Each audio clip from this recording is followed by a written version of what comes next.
Hi, my name is Elle Billing. I am a chronically ill queer femme, and I'm tired. I'm here this episode and every episode to dig at the roots of our collective fatigue, explore ways to direct our care in compassionate and sustainable ways, and harness creative expression to heal ourselves and our world. And welcome to HURF, Radical Care in a Late Capitalist Hexscape.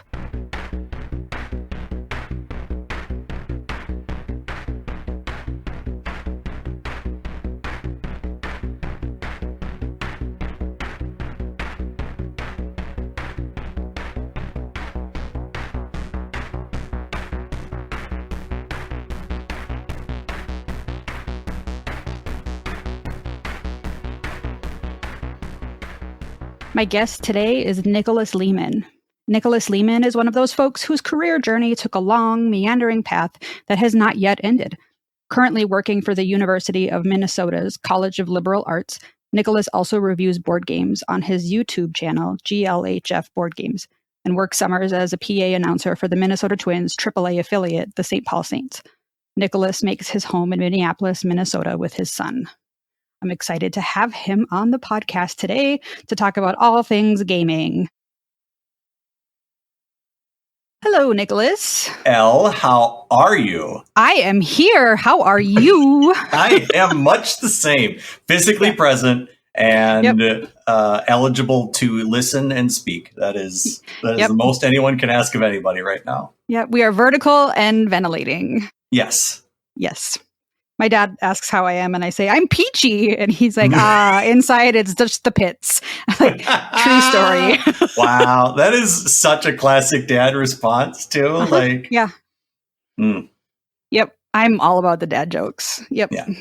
I just have been telling my friends lately that, like, when we ask each other how we understand, all of us, that we're grading on a curve now, right? Like, that's a thing that we understand. Okay, great. I read a study one time, or an article about a study that, Americans, U.S. people, we lie. We say we're fine. And we have really high rates of depression. Russians generally are very honest and brutal. How are you? Terrible. But they have actually really much lower rates of depression and mental health issues. See? Now, granted, this was quite a while before the current situation between Russia and Ukraine and all of that was going on. But it was just a general cultural observation about being honest about how you're doing actually makes things better. It's weird. That's not at all what our parents taught us, is it? Yeah. Funny. Wait, not funny. No. Not ha-ha funny. Kind of the other kind of funny. Funny, strange. Yeah. So, since we're both doing super great, my first question, how have you received care this week? That's a delightful question. I am sitting here next to my dog, Cosmo. Cute dog. What a sweetie. Right. Yeah. He's for those of you who are unable to see what this dog looks like, he is a 55-pound Carolina dog, which is a breed I'd never heard of before adopting this one, who was the puppy of a rescue. And mom was rescued from Texas.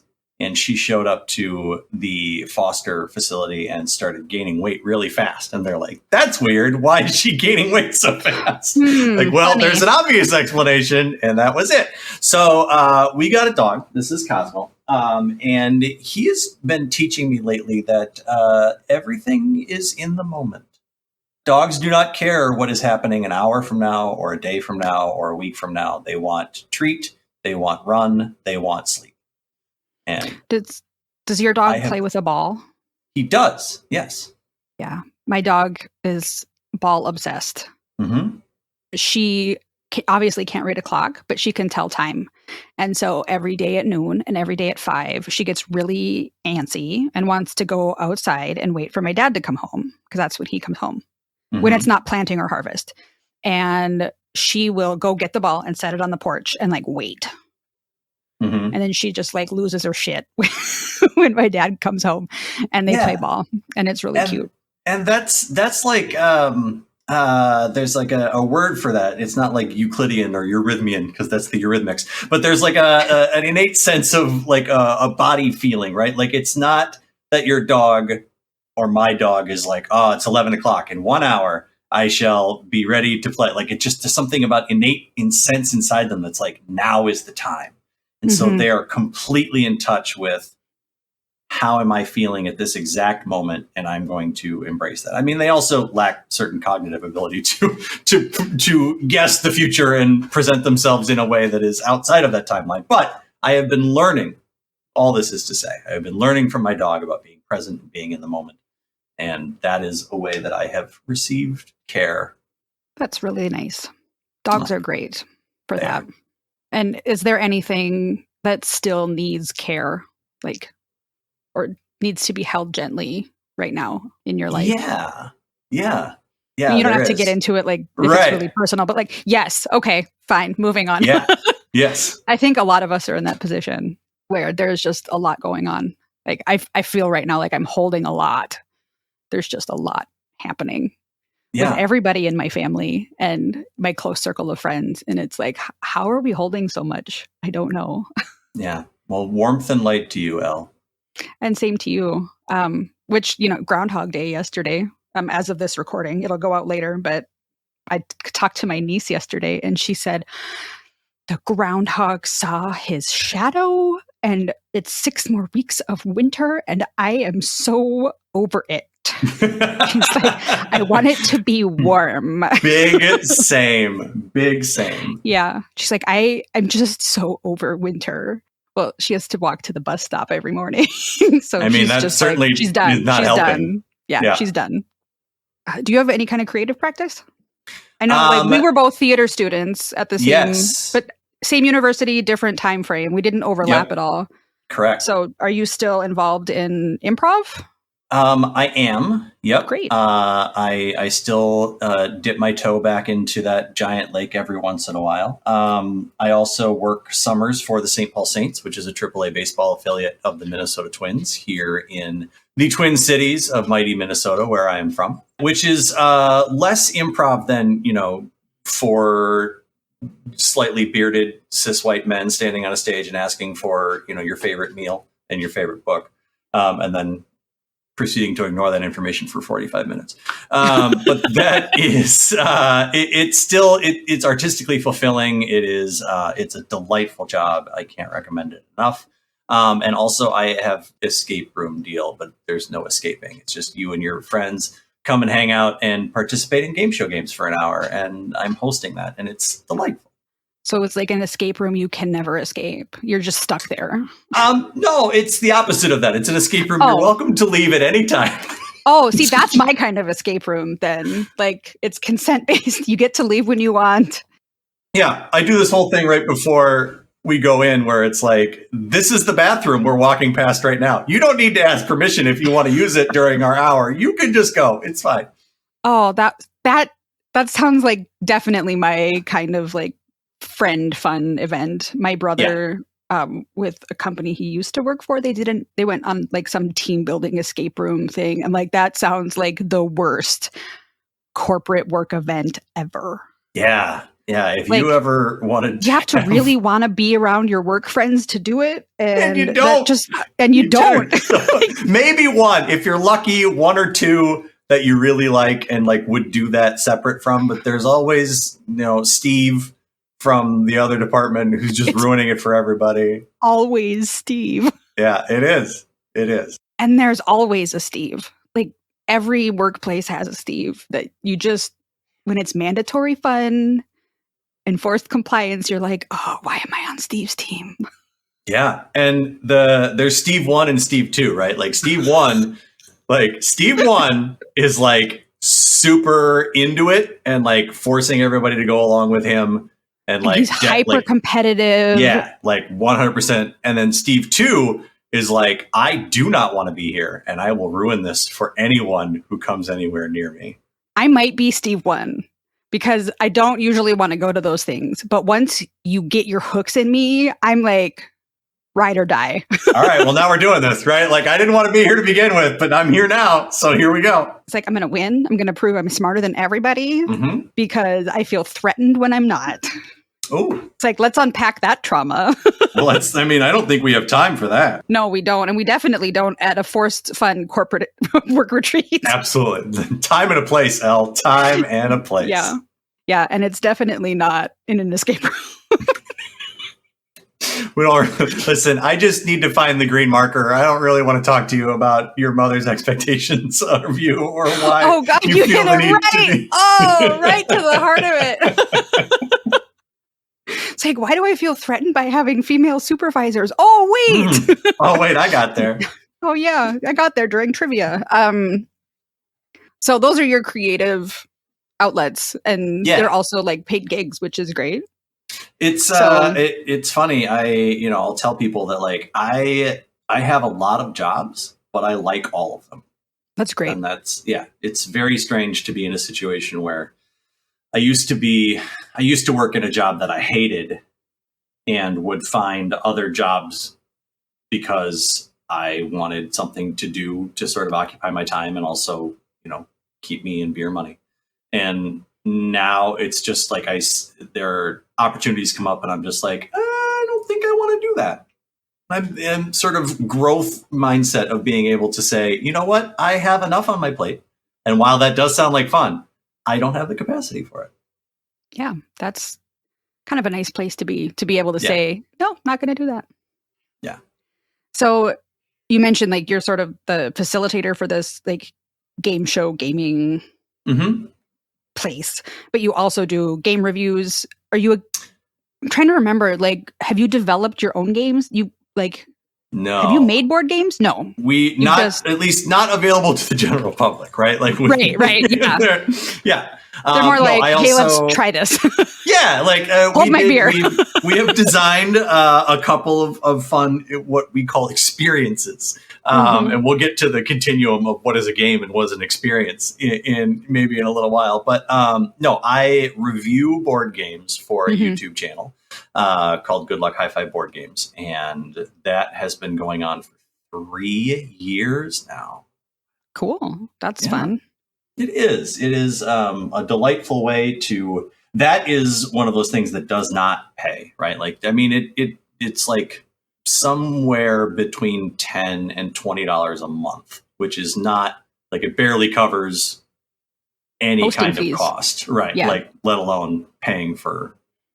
like even lunch after recording or anything like that. So that is definitely a labor of love and something that I enjoy doing, just because it provides an opportunity for criticism, which is something that I think I am particularly good at when it comes to board games specifically. But like I am. So we're a little off topic here, but the thing is that when I do that all the time, when you are known as a board game person, right? It is the sort of default understanding is that you are good at board games, and that if I play a board game with you, I'm going to lose, and that is almost never the case with me. Like I understand board game mechanics quickly, and like I can sort of look at a situation and be explained the rules and sort of grok or intuit what certain designers are looking for or what the experience is supposed to be. But that doesn't necessarily mean I can execute those things quickly or efficiently. Those are different types of people. So I always find it interesting that like that is the assumption, is that like because I play a lot of board games, I must be very good at a lot of board games. Those two aren't necessarily the same skill set.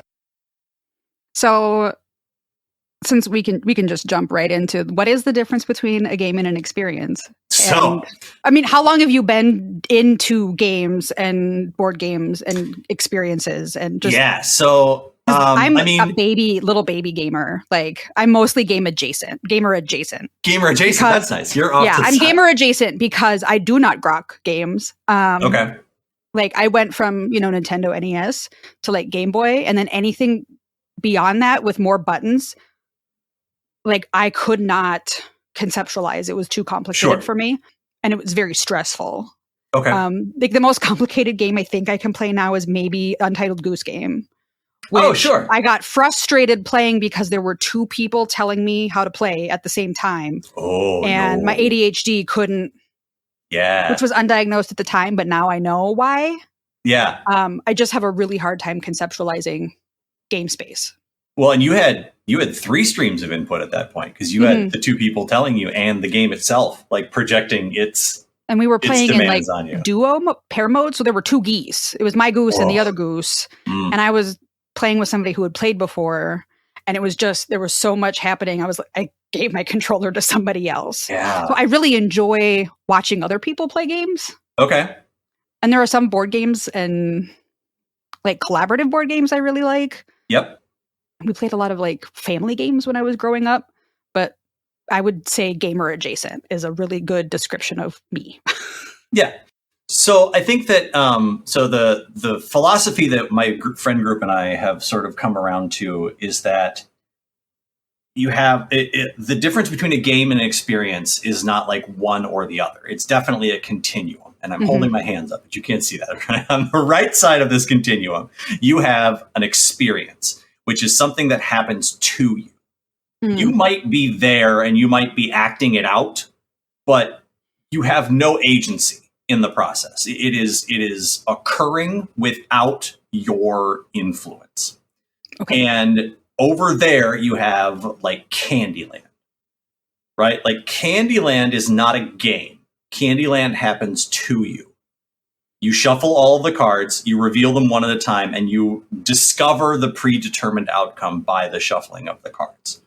You can't make any choices. You're not making any choices. You're not doing anything. You're simply investigating the hat. It's like it's a book, right?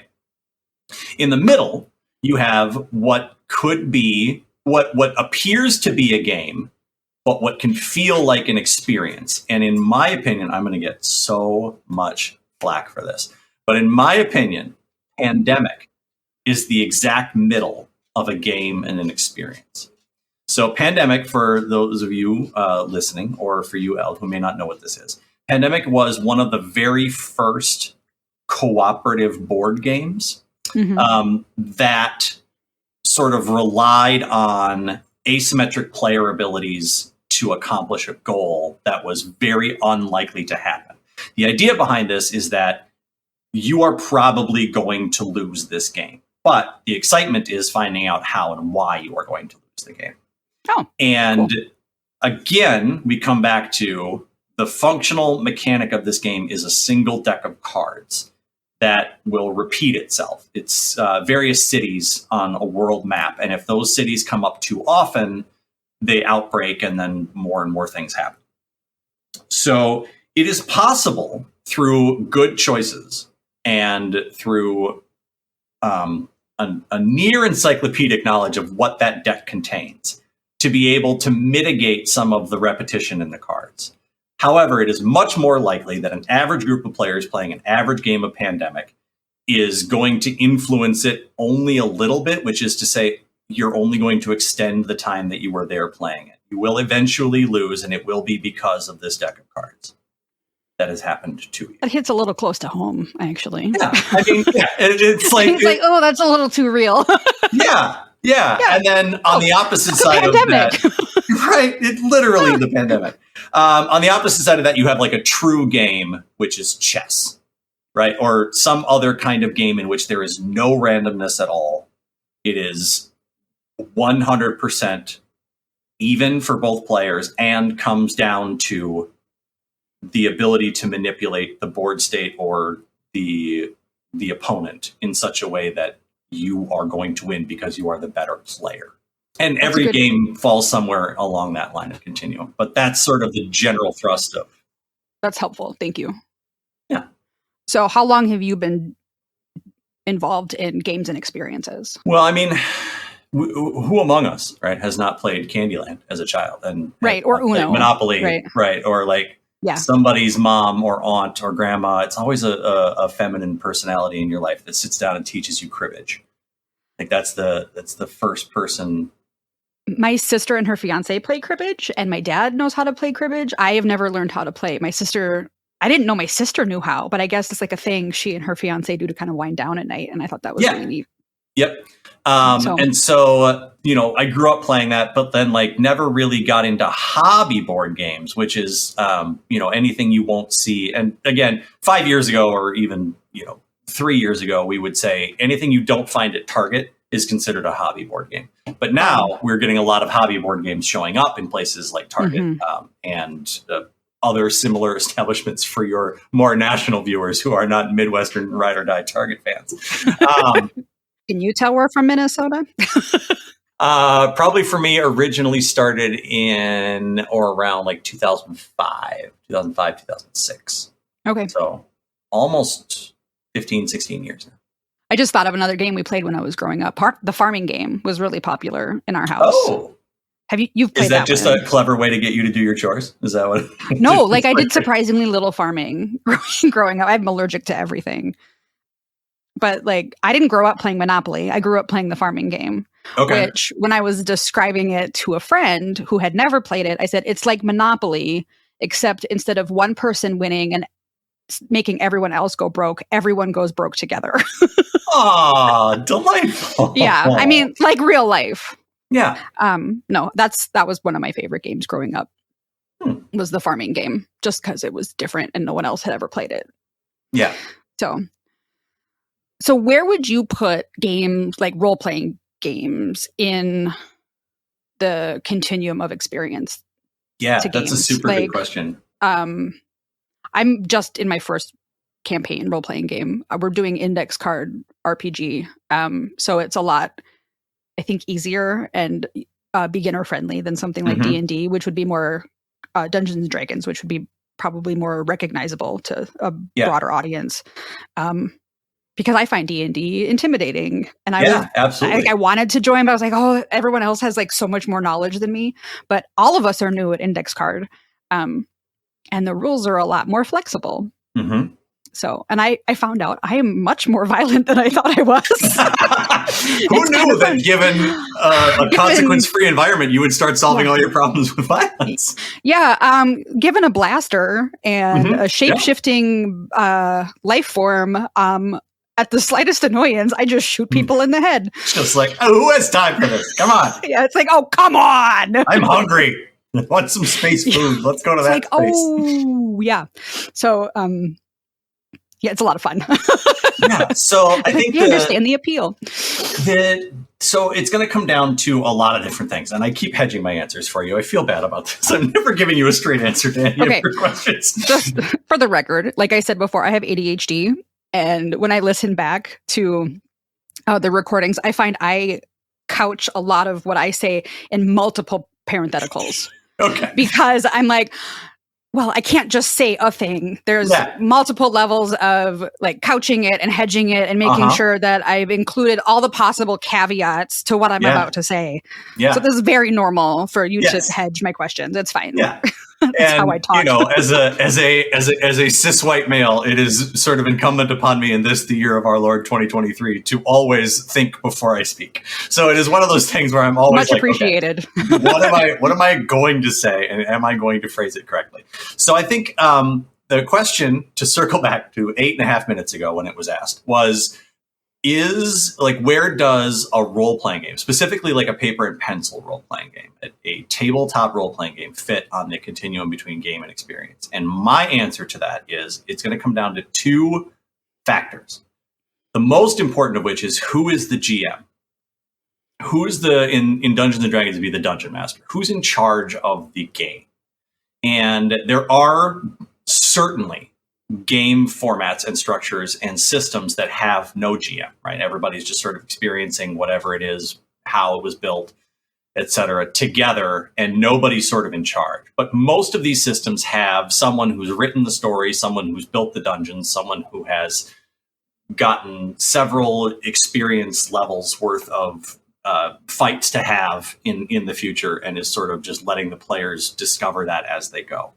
And dependent upon who that person is and what their appetite is for improvisation and for distraction, I would say it could be very much a game.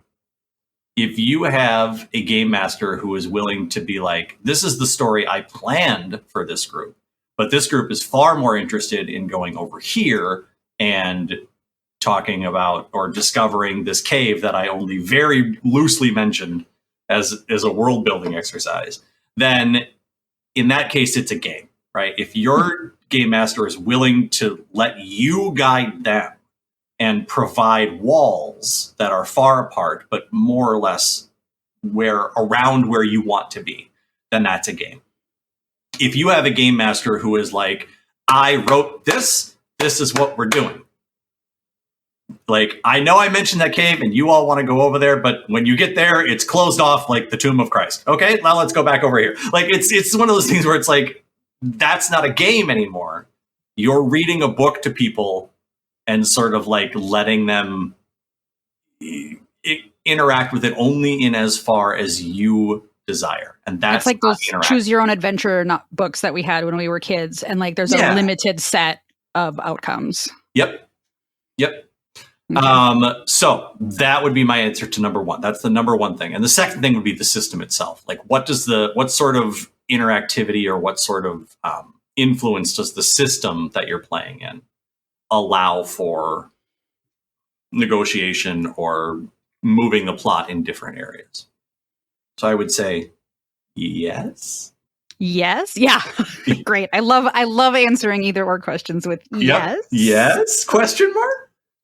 Dungeons and Dragons is owned by Hasbro. Yes. Dungeons and Dragons is owned by Wizards of the Coast. Okay. And Wizards of the Coast is a Hasbro subsidiary. Hasbro subsidiary. Okay. Yep. And then there's like third-party stuff, right? Yep. Okay. Yes, exactly. I tried to read up a little bit on what was going on or what had gone on. So there was third-party freedom to create content, right? Yeah. For Dungeons and Dragons, which allowed a lot of creative liberty for gamers and game masters, dungeon masters and stuff, right? Yeah, an unlimited amount of creative freedom, right? Like creators could make whatever they wanted to using the Dungeons and Dragons rule set. And that sort of freedom, that ability was given to players in somewhere on or near the turn of the millennium by the Open Gaming License that Wizards of the Coast issued. And the Open Gaming License said that if you took the Dungeons and Dragons rule structure and you created a magical item, you created a weapon, a creature, a character, a shifted rule set that is based on the D&D rule set, but it is your own in whatever way. If you wanted to take the D&D rule set and put it in space, you wanted to make it about pirates, you wanted to put it under the ocean and make it about Atlanteans, you could do that. And you did not have to pay anybody anything to do it. And you had ownership of whatever you made. And you could do with that whatever you wanted. And I should say, not to bury the lead, but like between when you and I have decided to do this podcast, I know. And today, and today, everything has been wiped back to the start. But if we set our Wayback Machines for January 18th. So in 2000, the OGL, the Open Gaming License, stated that you could do this. And so what happened was companies like Paizo, P-A-I-Z-O, were like, great, we're going to make a business out of this. And they started making D&D, Dungeons and Dragons, accessories, miniatures, standalone quests, modified rule sets. Like, they built a very comfortable business on making this content for this structure. Mm-hmm.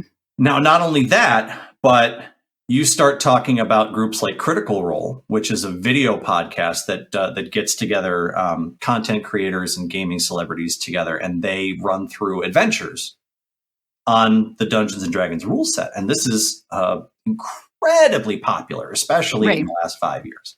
So about holiday time, so November, December of last year, people started to hear rumors that content creators and high-level executives from companies like Paizo were being invited to D&D headquarters under a non-disclosure agreement. Oh, that never turns out well. To be fair, this could be any number of things, right? Like D&D is not like due for a new rule set, but like this could very easily be the early stages of a new rule set where Wizards of the Coast is trying to get people to come together and say, you know, what do you want to see in the next thing? Well, how can we make your lives better? Which is a very optimistic way of looking at what actually happened. So a bunch of people on the internet, where people are known to do things, started bothering Wizards of the Coast and were like, hey, can you guarantee us that you're not changing the OGL? That you are not going to change the business model of these content creators and these companies? Here's where a very dubious decision was made. Because somebody at Wizards of the Coast came out on Twitter and was like, nope, we're not touching it. And everybody was like, oh, cool, great, no problem then. Have a great holiday. And then right around Christmas time, end of December, the OGL 1.1 was leaked. And it did not match what was said on Twitter. It was, in fact, the exact opposite of what whatever person was given the keys to the Twitter account said. And it was, in fact, that the OGL was changing such that if you made a certain amount of money every year from creating D&D sourced content, that you would owe Wizards of the Coast a portion of that. A lot of it had to do with the fact that people felt betrayed and they were lied to. Because for all intents and purposes, they were. Now, whether or not Wizard's right hand was talking to Wizard's left hand and whatever is irrelevant. The fact is, the normal human being does not distinguish between different pieces of the company. Not only that, but the other thing that really made people angry was that there was a clause in the new OGL that content creators who made content, specifically talking about people like Critical Role, or if you made a podcast, or if you made a video of a playthrough session where you were playing a Dungeons and Dragons rule set, and whatever you did on top of that didn't matter. If you made that content, Wizards of the Coast could take that content and do whatever they wanted with it. Now, they couldn't take it away from you, right? They couldn't say, at least according to the rules of the new OGL, they couldn't say you must take that down. But they could like remix it. They could take it and make a sizzle reel of whatever they wanted without asking for permission, without paying the people who originally made it, or verily even without asking. They could just, it was theirs, so they could do whatever they wanted to. Gross. And that will not stand. This aggression will not stand.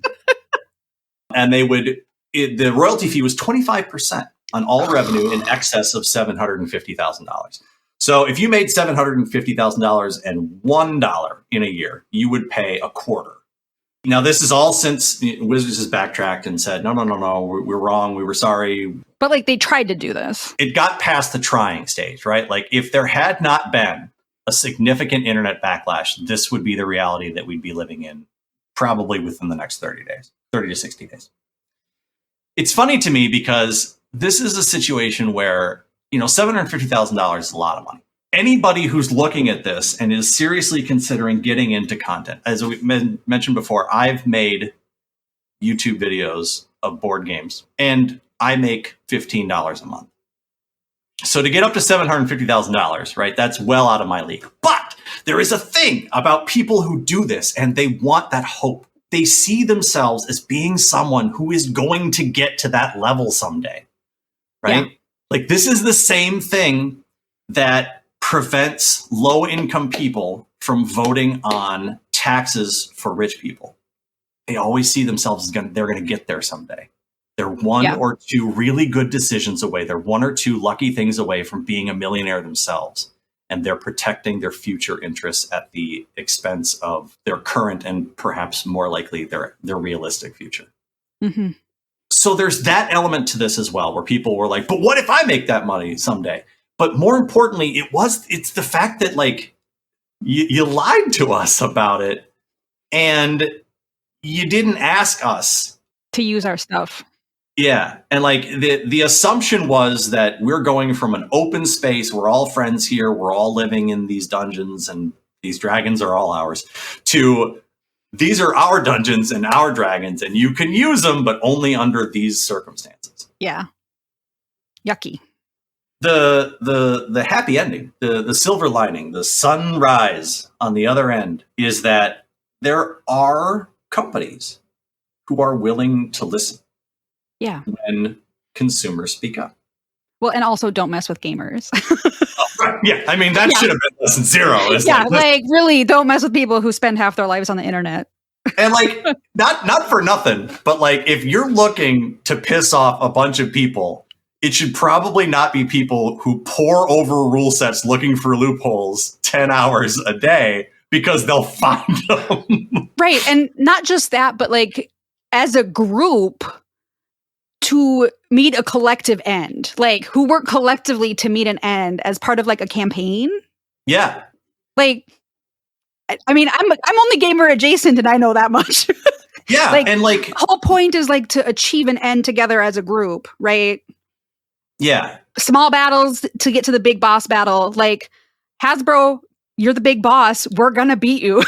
Yeah. And I think it's so, like, I understand the impulse of a company, especially when things start exploding, like D&D has, like paper and pencil role-playing games in the last 5 years have gotten really, really, really popular. Like, the reason I even got into it is because my partner plays, and we play via webcam, but all pencil and paper, via webcams. And during the pandemic, like during the height of lockdowns, my partner was staying with me, and they have Thursday night game night, and I was listening in. I'm like, this is so fun. Yeah. But I think a lot of people needed something to do when we couldn't do other stuff. And like, okay, let's get into, I mean, we have the technology to do it via distance. Why not do it? Yeah. Yeah. And I think that what happened is that Wizards of the Coast saw the explosion, and they're like, we're leaving money on the table. How do we get some of that money back? Let's monetize the game players. Yeah. I mean, which is a gross thing. I mean, we've all seen this movie, right? Like, Christian Bale taught us in Newsies way back in the early 90s that, like, Mr. Hoist, if you charge us more per paper, that's not how you do it. We're going to sing at you. Yeah. Pulitzer and Hearst, you think you got us? Do they got us? No. Well, that was a nice callback to our musical theater backgrounds. Yeah. So as theater artists and gamers, we've both tapped into like theater of the mind, art imitates life, imitates art.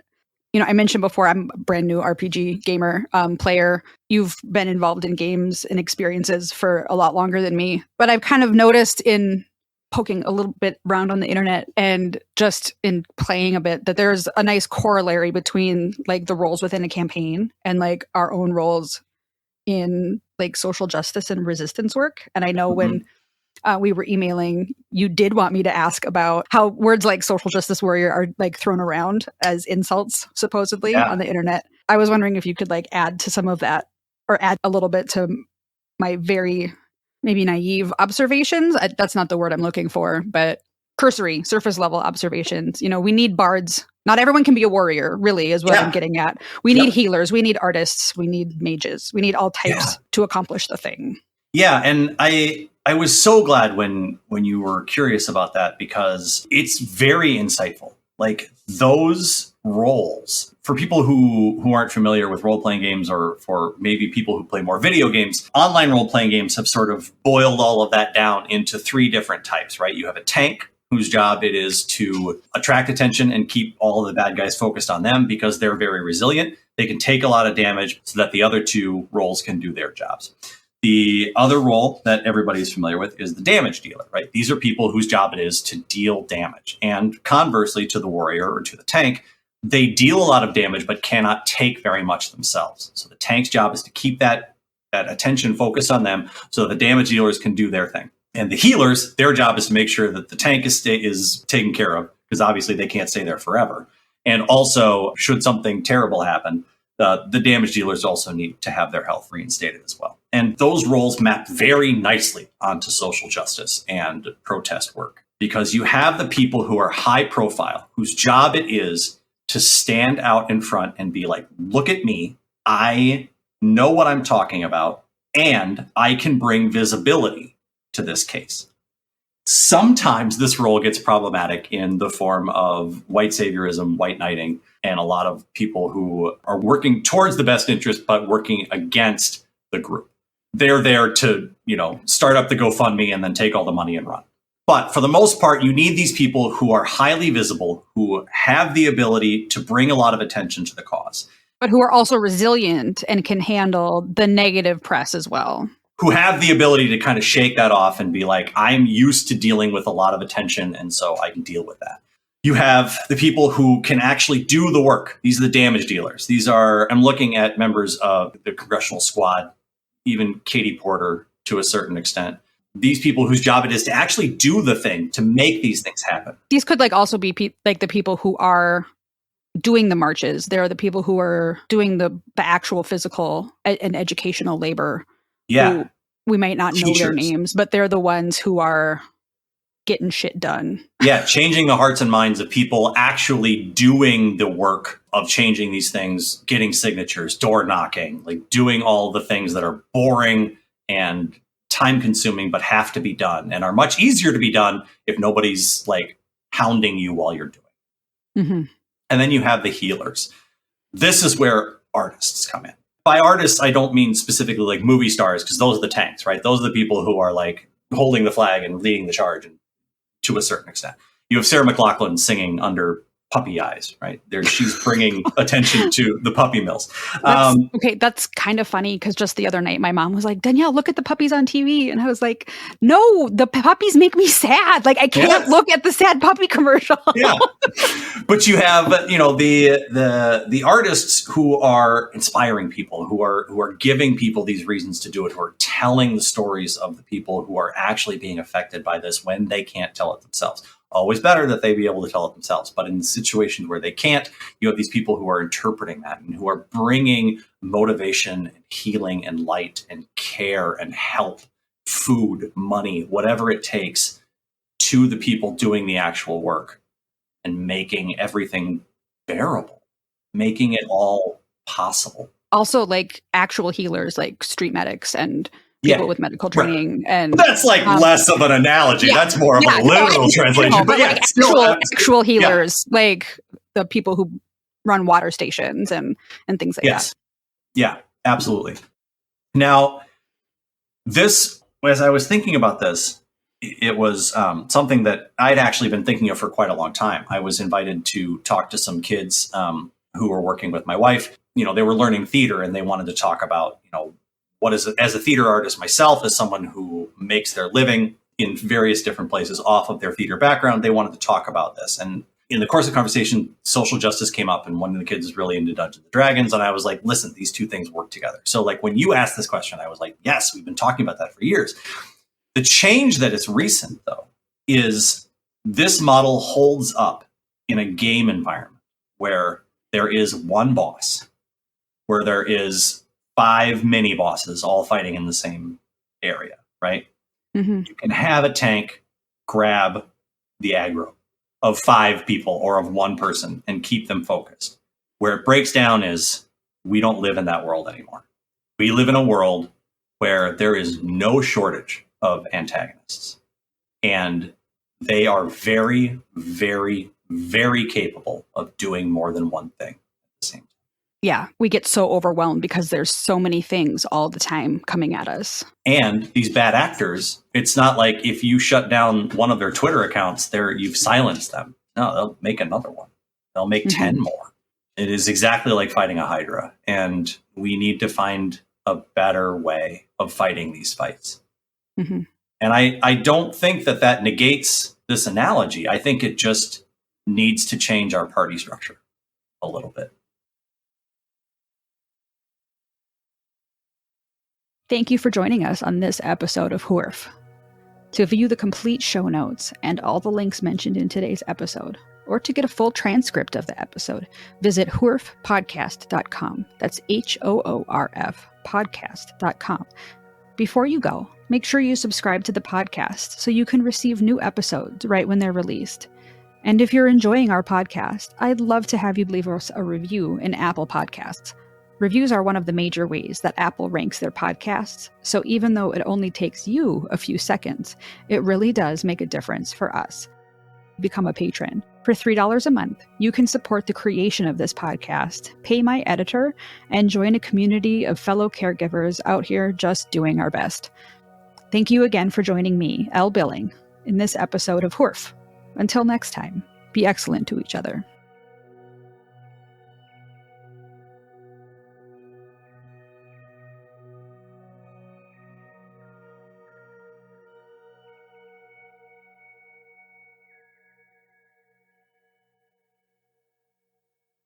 Whorf is hosted by Elle Billing at Elle and Wink.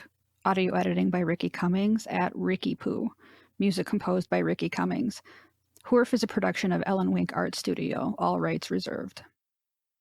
Whorf Podcast can be found on social media channels at Whorf Podcast, at HOORF Podcast.